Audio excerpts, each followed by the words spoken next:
Right, so this current talk draws and builds upon a chapter of my forthcoming book, which itself is upon Swahili Muslim publics and post-colonial experience.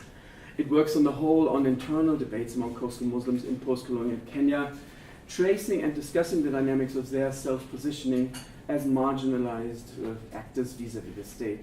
And it also contextualizes their internal conflicts in the everyday.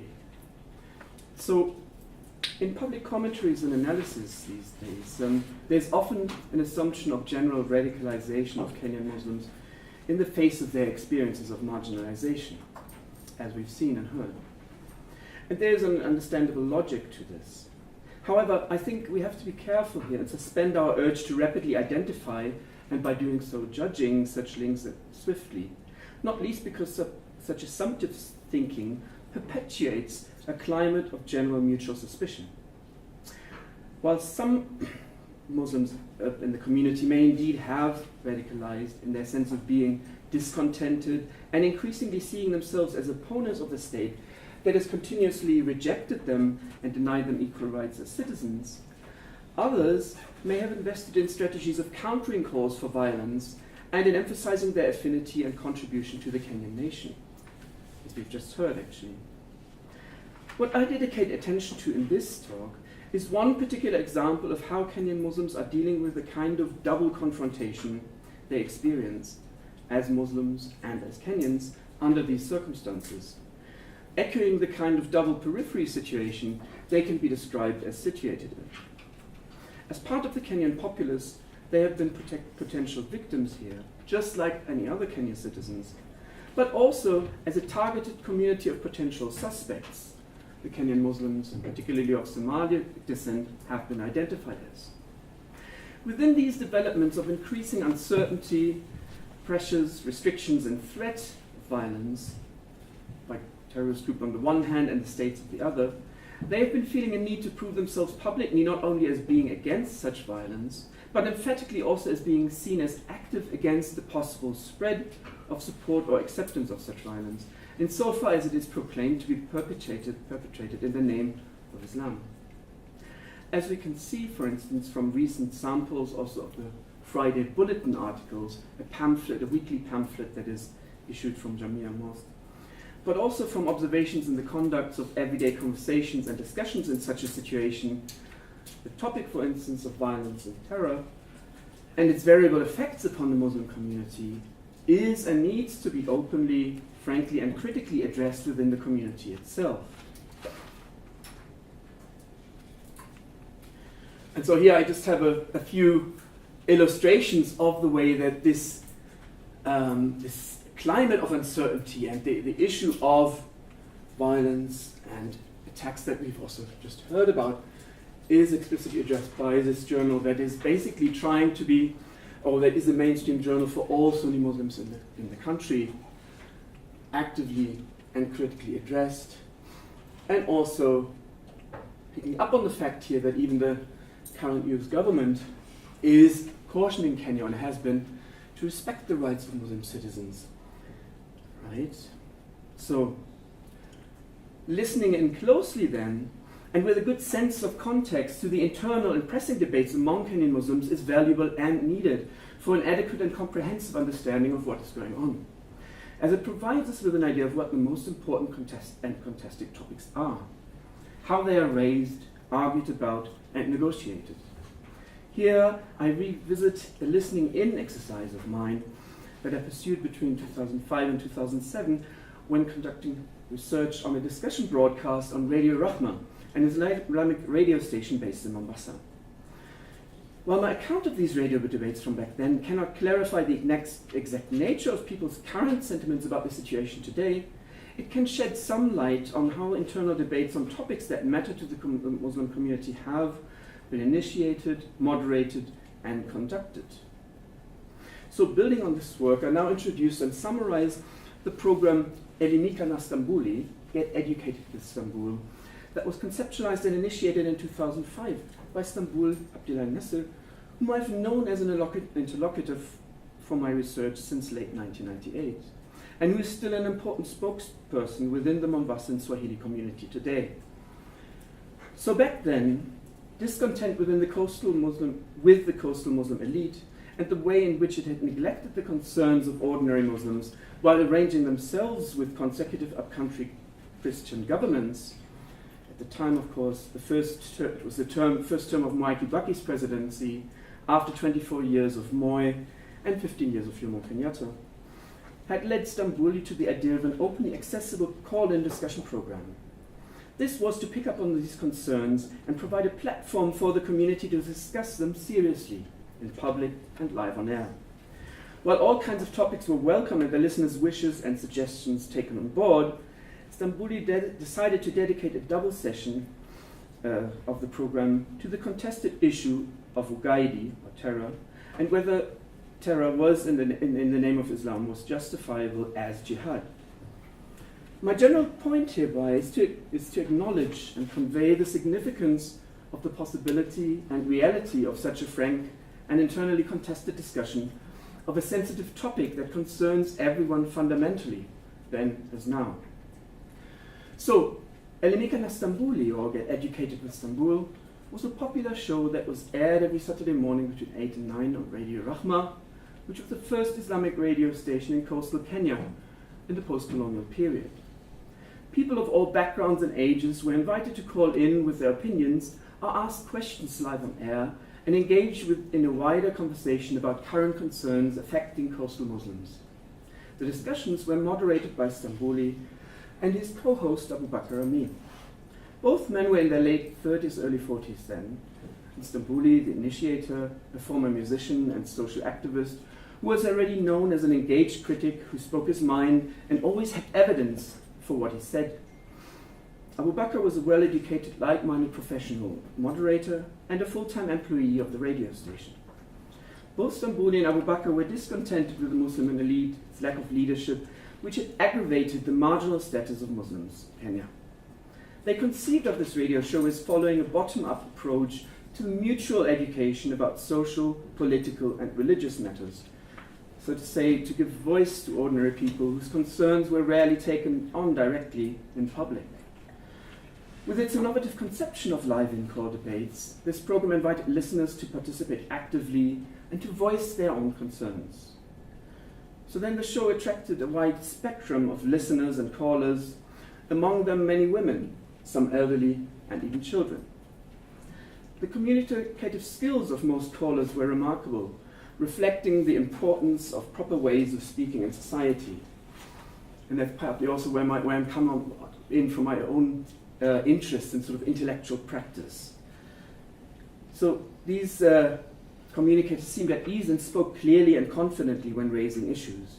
For instance, a young boy called in during the maiden broadcast and reminded people in an exemplary way about the need for neighborhood solidarity, or ujirani, illustrating this ability most impressively. A sense of openness and common purpose was cultivated by the moderators as they used this first show as a brainstorming session, soliciting from the listeners important topics and pressing issues that should then be addressed and discussed in future broadcasts. In the same maiden broadcast, Stambouli and Abu Bakr also promised their listeners to take on the concerns of all local Muslims and discuss them in topical programs in which people could then contribute actively by calling in or texting messages. Any relevant matters could be raised for discussion, and callers were admonished to stick to the rules of respectful dialogue. Common Swahili expression for educating and informing each other, elimishana for instance, were flagged up as keywords, thus enforcing the sense of mutual engagement. In this regard, callers and moderators alike invoked the common moral obligation to all Muslims of commanding right and forbidding wrong to each other. In its Swahili idiom, kuamrishana wema na kukanyana maovu. Among the first suggestions for topical discussions then, brought forward by listeners, were the problem of drug addiction, prevalent in society, the recent spread of forbidden practices seen as shirk, raised by female callers, both of these topics, the proper dress code for men when going to prayers, raised by men who condemned the wearing of football shirts in mosques, and other topics included how the coastal economy was exploited by the upcountry government, and especially how the income generated by Kilindini Harbour was not used to the benefit of the coast itself. Why the coastal independence movement had failed back then, how education compared to other Muslim parts of the world, but also practical complaints about Mombasa City Council's negligence, for instance with regard to garbage collection, the provision of water, or the marking of hydrants, and many more. So we have this wide scope of topics, so partly very specific, very practical, partly what we've heard about already, and partly others. So the Elimika program became something of an institution at the time in Mombasa, with many tuning in and contributing to its live discussions. And in addition, in off-air, Radio Rahma started local initiatives on social well-being and sponsored some public, educational, religious or leisurely events, which in 2006 also included the public viewing of the Football World Cup games on Makadara grounds. On air, the moderators insisted on respectful communication. Insulting language was unacceptable, as was generalizing talk about social others, like Christians, Hindus, or in terms of ethnic groups, as this sounded dismissive. From time to time, then, the moderators would interrupt callers who violated such rules. In this way, they attributed as much importance to the proper form of discussion as to the actual topics themselves. While most sessions had a critical stance, the most courageous program probably was a discussion of Ugaidi, or terror, pursued on 2 consecutive days in July 2005. This program countered claims, held by some, that acts of terror could be justified as jihad struggle, and thus were acceptable ways of revenge. Stambouli and Abu Bakr and many other callers insisted that there was no way in which killing defenseless victims could be acceptable. A few callers, however, both men and women, pledging solidarity with Muslims in places like Iraq and Palestine, justified it as a kind of defensive reaction to the aggressive anti-Muslim politics led by the US and its war on terror. This conflict could not be ignored nor taken lightly, and its discussion presented a dilemma. So Stambouli decided to facilitate a frank and painful discussion. He found it important for all who were affected as members of the Muslim community by the claim that violence could be exercised also in their name to pay attention, build their own judgment, and speak out. Initiating the discussion here can itself be seen, I think, as an exercise of the obligation of forbidding wrong by Stambouli. For, as he argued throughout the discussion, such violence is so forbidden by Islam. Later on, and in retrospect, he told me during informal conversations about the broadcast that his efforts were aimed at making sure that there could and would be public debates on fundamentally contentious and divisive matters such as this one in his Muslim community. He believed that those who sympathized with Ugaidi had not considered the matter properly, nor their own position and their responsibilities, also to their peers and family members. Making his point on air, Stambouli also described a vivid scenario of global migration, which had led to the fact that now many Kenyan Muslims had relatives living in countries across the world, including the West, where, he said, they were safe, given care, housing and money, before they even contributed to society. So, as an excerpt here, he said, "Our siblings who are in London these days, how are they? And those in Dubai and Saudi Arabia, those in Canada or Ireland, how are they? They were chased away, they fled, and they were welcomed over there, were given money before getting a job." And so, So, as migrants, Kenyan Muslims had also become part of these societies, which, as one caller argued, could be seen as acceptable targets for violent attacks in retaliation to Muslim suffering elsewhere in the Muslim world. Asked whether he could justify the deaths of innocent people or of Muslim peers or relatives who were living abroad, the caller then became evasive.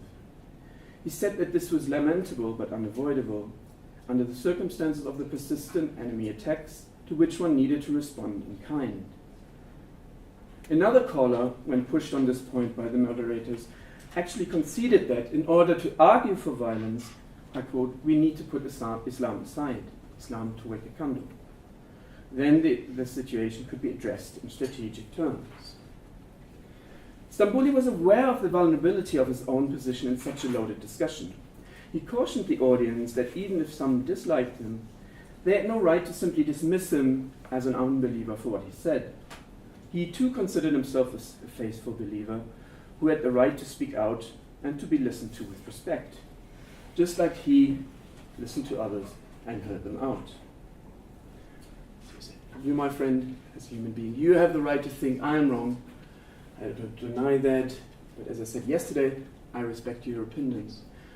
But just like you understand religion in a certain way, grant me the same right in the way that I understand religion, even if you hate me for how I understand this religion. Maybe that you're right, or that I'm right.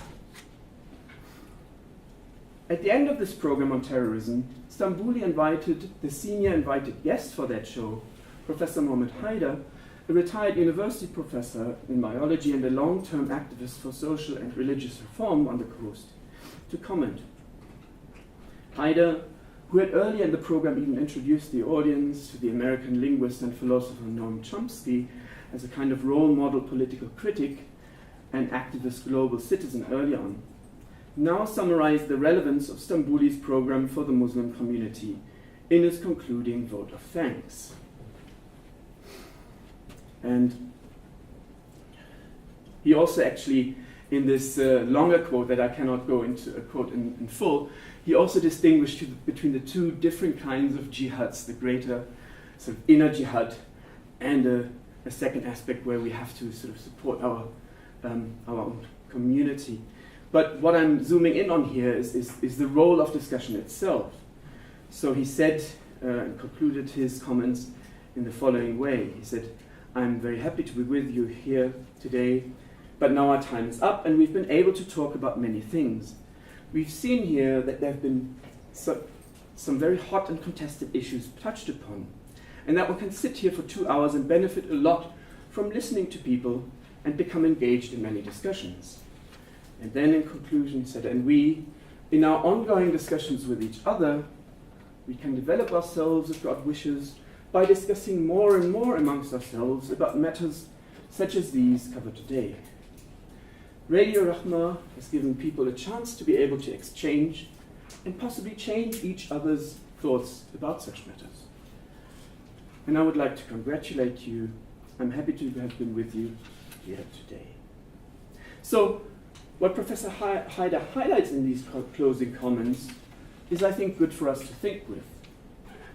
These broadcasts are praised by him as they provide an open and accessible space for discussion among fellow Muslims, so that within these dynamics of discursive exchange, which often they take the morally loaded rhetorical form of mutual address and education, following established communicative practices, idioms, and keywords, concerns could be raised, addressed, and negotiated.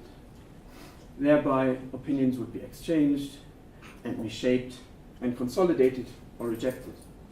Professor Haider's comments here emphasize, I think, the fundamental value of being able to engage in discussion as such. This provides opportunity for mutual engagement, listening into each other's points while also seeking to convince each other by means of argument and reasoning. So frank talk by all those using this space, who called in and voiced their concerns, helped to lay out the actual features of internal conflicts and divisions so that they could then be addressed by all. As Professor Haider also said, by continuing to exchange arguments with each other, change, or the realization of the potential of communal self-transformation, if you like, became possible in non-violent ways. The design of this radio program enabled an outspoken exchange within the community, providing all listeners as potential in-calling participants to the live debate with the opportunity to publicly give voice to their fundamental concerns and sentiments, and thus to exercise their discursive agency in response to others. This was remarkable and needed, especially with regard to such a sensitive and contested and divisive topics such as Ugaidi. Radio debates such as this one emphasize an egalitarian and critical public within the public discursive space, challenging existent social hierarchies and related prevailing assumptions, as everybody was able to call in and raise their own concerns about public welfare and common well-being with a view to their peers, thus taking on the general moral obligation of reminding others and forbidding wrong from below, so to say. So these Elemica radio broadcasts cultivated a more leveled and more direct debate than was possible in common personal interaction, as the rules, conventions, and restrictions of verbal behavior vis-à-vis each other in person, regarding gender, for instance, seniority, descent, or ethnic background, did not apply here in the same way. Women and men, old and young, Arab and Michikenda, would under normal circumstances in everyday life not usually have the opportunity to discuss these topics together in the same kind of way, in the same discussion event. As for Stamboulli's stance, he did not and would not advocate violence as an extension of discursive engagement. By means of words alone, he sought to mobilize his community. As we've seen, Stambouli here was so committed to his obligation to address the issue of Ugaidi, or terror, in public, as a kind of promise to himself and his peers, that he was ready to endure much friction as a result in the process. Documenting his engagement through my own ethnographic narrative, in a way it became my self-ascribed task then to write an informed and sensitized account of this local and at the same time translocal internal discussion of terror and violence, so that a sense of the complex internal dynamics of the negotiation of such a sensitive and contested topic among Swahili-speaking Mombasan Muslims can be passed on. This includes, perhaps most importantly, a sense of Stambouli's achievement that also stands exemplary for others, I think, elsewhere in similar situations, in creating accessible and usable discursive space for such a discussion to take place. And this, in turn, would put into view the potential trajectories for the exercise of social agency and for the assertion of their rights by Muslims who would not accept to continue to be marginalized, neither by the public nor by the effects of the behavior on their own elite. And more generally, I think my case study is also about, of course, the forms and patterns of reasoning and debate, about engaged discursive participation in political discussion among the Swahili coastal Muslims. Thank you.